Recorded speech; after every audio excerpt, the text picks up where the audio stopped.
guys, Danny here. There's plenty of shit I could have did today. But it's fucking Friday, right? Like, I really needed to do my altar. I'm setting it up for Yule. Maybe later tonight, maybe tomorrow. There's plenty of organizing and gathering of thoughts that I could have done.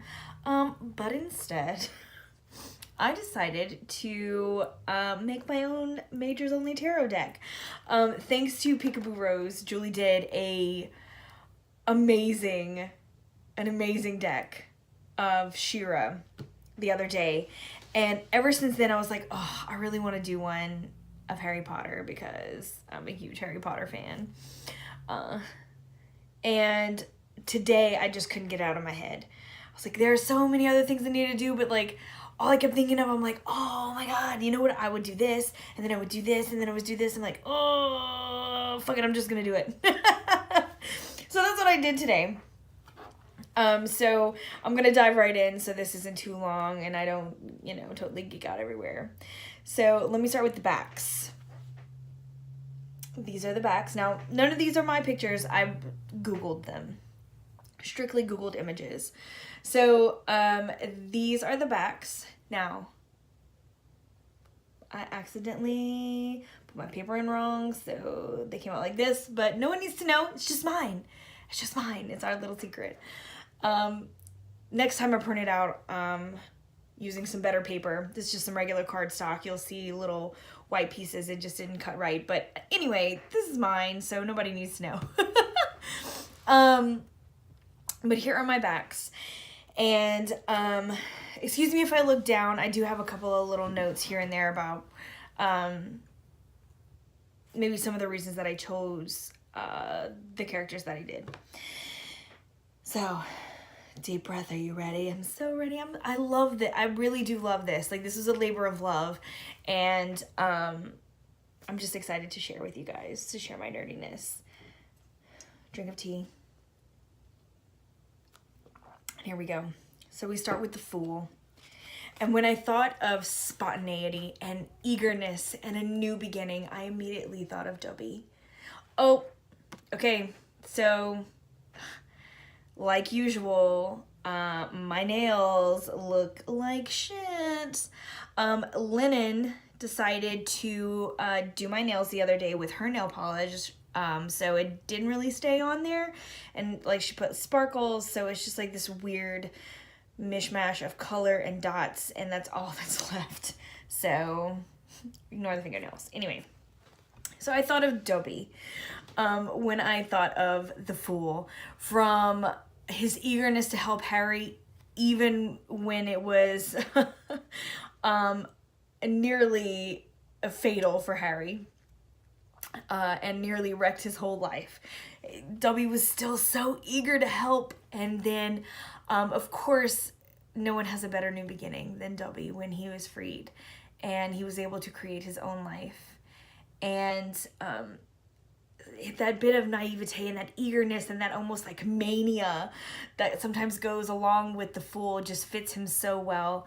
Because Dobby, excuse me, just balls to the wall, right? Like, he's gonna wear tea cozies and he's gonna have on 10 socks and he's gonna, you know what I mean? Like, just full force. And so he really embodied the Fool energy for me. The Magician. The Magician, I decided Albus Dumbledore. And when I think of the Magician, I think of master, right? Skilled, legit, top dog, right? And that's Dumbledore for me. There's also a bit of loss and pain that does come with the Magician, and I feel like Dumbledore has that too. With the loss of his sister and things that went wrong and things with Grindelwald, and he's got those undertones as well. But the main reason I chose him for my Magician is because of that image within the mind. The Magician has all the tools that he needs. And Dumbledore had all three hollows. He had the invisibility cloak, which he gave back to Harry. He had the Resurrection Stone, which started to rot his hand off. He had the Elder Wand. So he had all these things. Not only that, when I think of the magician, I also think of action, and Dumbledore's character is that. Like, he is all about go. He will seek out the truth. He will seek out the knowledge. He will become more skilled. He will learn what he can, and he's constantly doing so. He's my magician. My High Priestess is Miss Luna Lovegood. Now, I wasn't really going to put her here, and then what kept popping up for me in the High Priestess was like mystery. And I think that Luna really does embody that mystery, because the High Priestess is often also very quiet, and I feel like Luna doesn't say much, but when she does, everything seems like it's kind of in a riddle. And although she seems a bit crazy in the scope of things, Luna has it right. So she really sparked the High Priestess within me, so there is my Luna. The Empress, some people may think I'm crazy for this. I have chosen Narcissa Malfoy.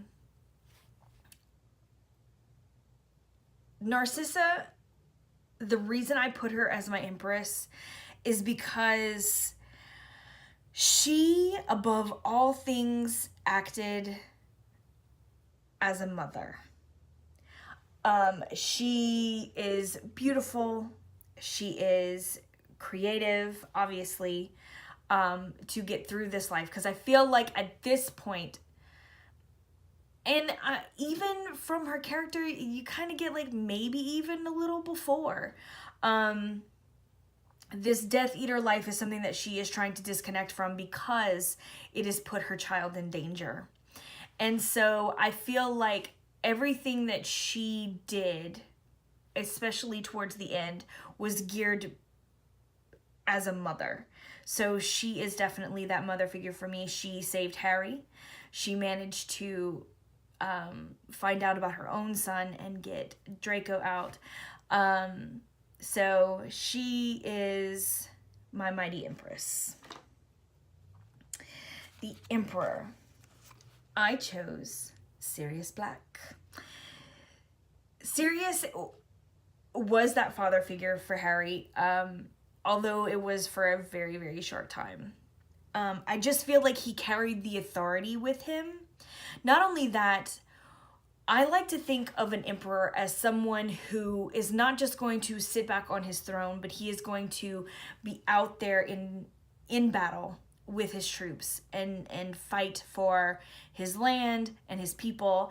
And I feel like Sirius sort of embodies that. He tried, and he continuously tries to do the right thing, and he's in the thick of things, even when he shouldn't be, and he's willing to and does die for his cause. So with that air of authority that he does command, especially when it comes to Harry, I just thought that he was a great emperor. The Hierophant.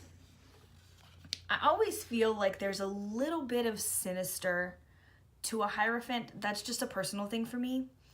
So when I thought about the Hierophant, like, I did consider someone from the ministry, because like I also feel like it has a lot to do with like an organized system and kind of like that leader.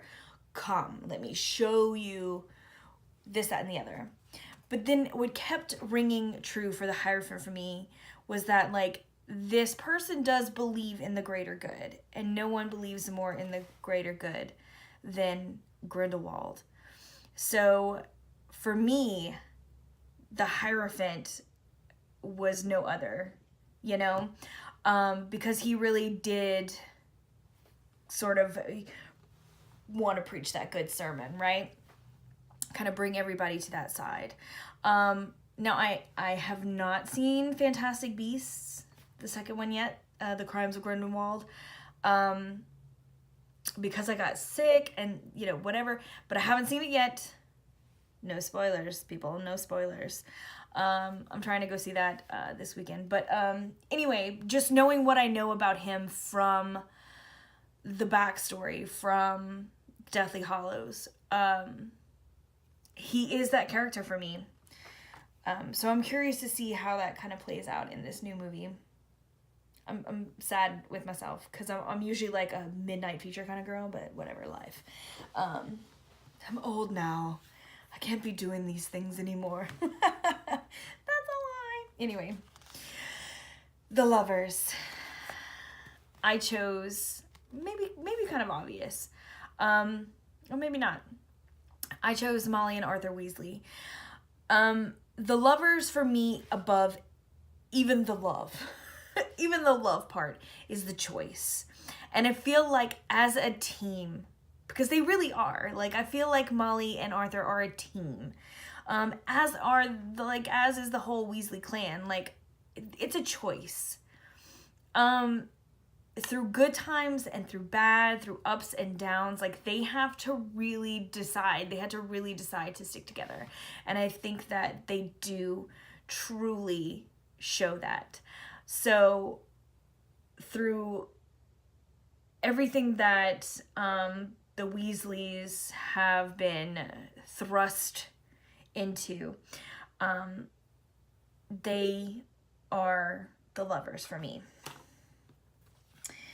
That just didn't want to come out, y'all. Okay, next is the chariot. I chose Hermione. And the reason I chose Hermione is because I feel like with all the determination, obviously, she has the willpower. She has the determination. She has logic. And I feel like sometimes the chariot, even though it's like supposed to be like the Cancer symbol, which I'm a Cancer, and it's like water, and like I still feel like it doesn't work all the time, because I feel like the chariot has a lot to do with logic. That's just the way my brain processes it.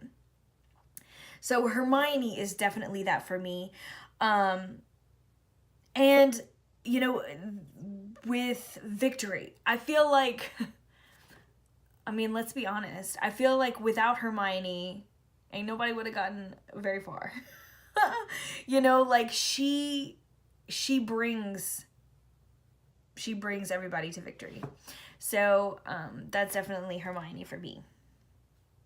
Strength, I chose McGonagall. Because when I see her, when I think of her, that is the first word that pops into mind. And not only that, the compassion that she has,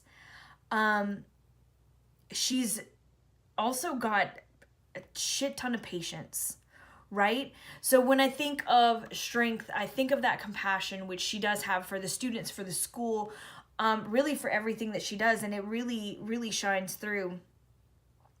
As does her strength when she protects her students, when she protects the castle, in the battle, when she, you know, stands up against Umbridge. But the patience aspect of it, I feel like she also embodies to the max, because I automatically think of her as the cat sitting on the wall all day.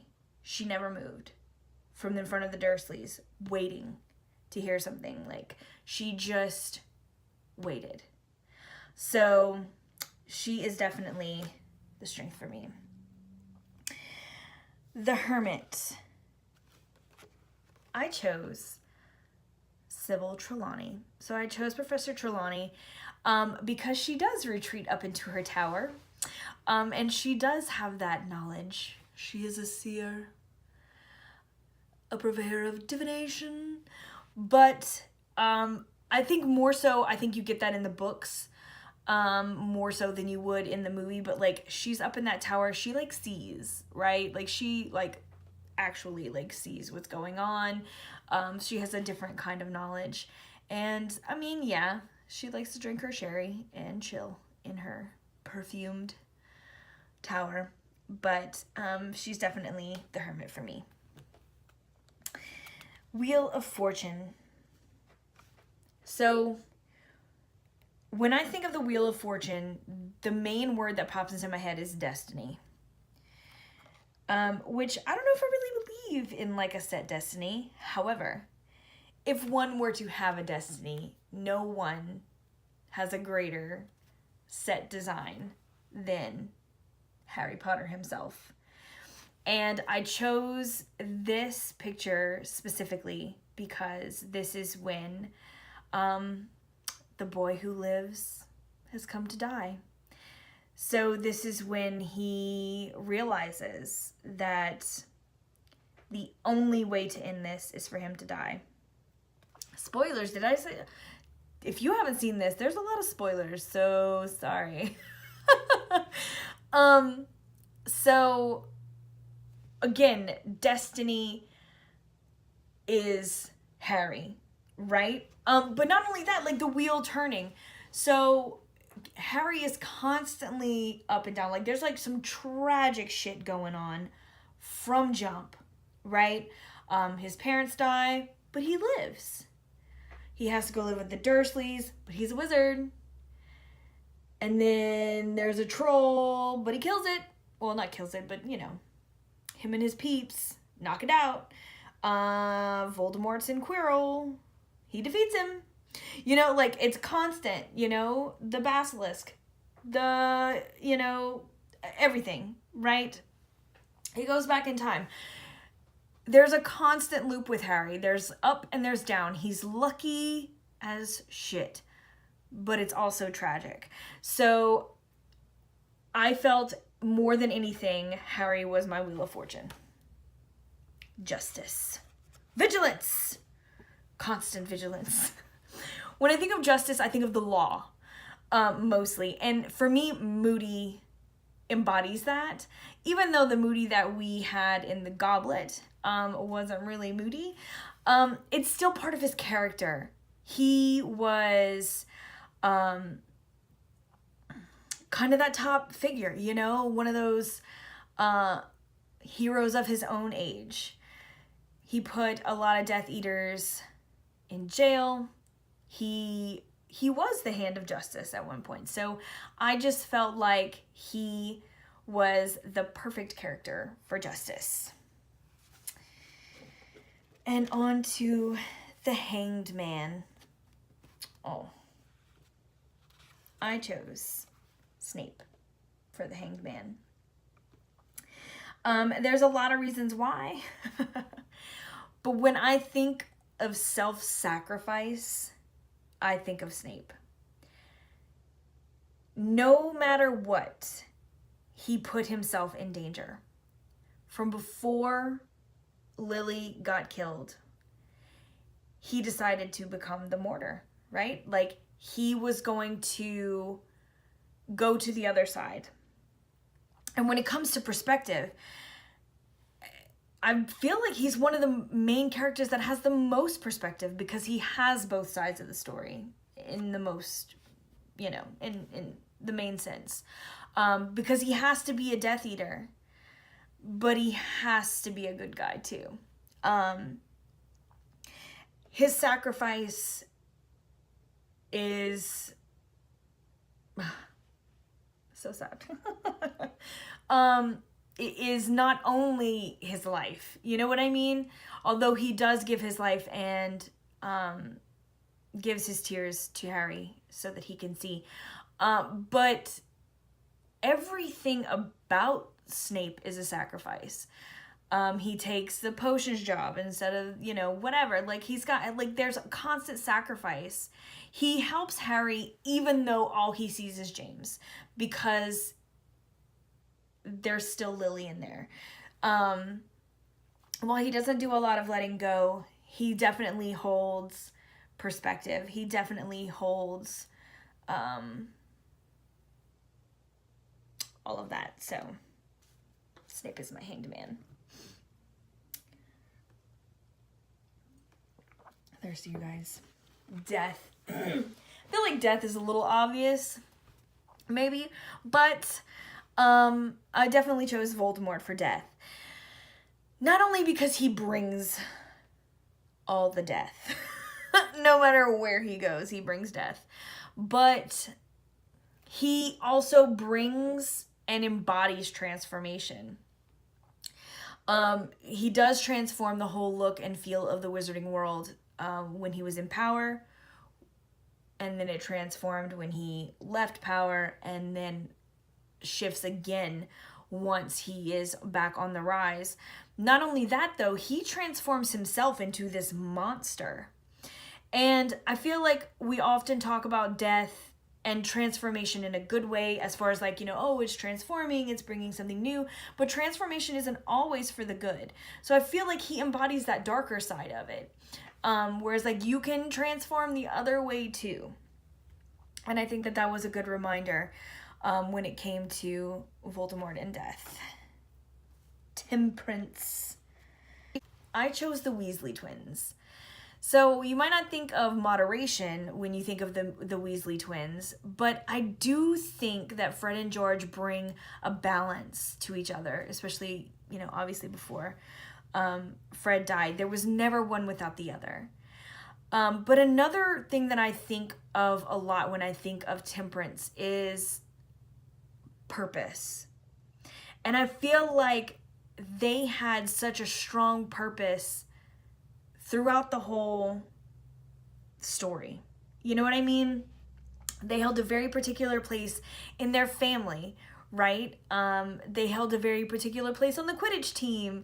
They created happiness and brought a little bit of light in the dark times, whether that be at Hogwarts, when Umbridge was there, or into the wizarding world with their store when Voldemort has come back to power. So I just feel like there's a lot of purpose there for the twins, and there is a constant balance. So that's why I chose them for Temperance. My devil. I don't think, I don't know, I'd be hard pressed to find another character that I hate more than Dolores Umbridge. I don't know what it is, you guys. From the first time, I'll never forget, the first time I read Order of the Phoenix, I was on my way to Alaska, and I had got it, and I saved it for the plane, and I sat down and I just devoured this book. And the whole time I was like, I had such a reaction to this character. I don't know what it is, but I chose her as my devil, not only because she's the devil in my life, you know, like she's like in that epitome for me, but because when I think of someone who's like materialistic and power hungry and I don't know, she wants to keep everyone under her thumb, right? She's very controlling and nasty. I think of Dolores. Is there anyone else? And the fact that she like wraps it up in this pink package with a little bow just makes it even more so. I think you cannot hide nasty. So she is the devil for me. Can you feel how much I despise her character? But I love it. I love how terrible she is, and I love how she invokes that in me. So yeah. So the tower. It had to be Bellatrix. Had to be Bellatrix because she is just everywhere, right? I feel like she is unpredictable,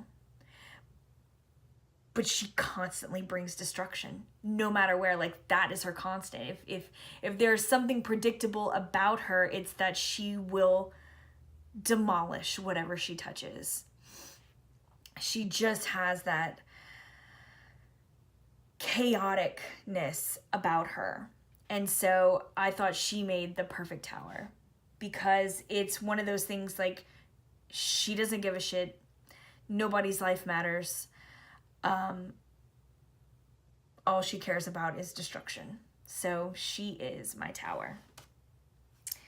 The star. Oh, I love this. I love this. Okay.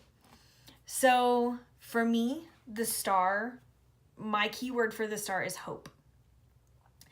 And when I think of hope in the Harry Potter universe, nobody embodies this the way that Hagrid does. Even from jump, I feel like Hagrid has carried hope with him from the beginning. When we first meet him, he is carrying Harry to his aunt and uncle's house. So, in a sense, he is holding the hope for the wizarding world.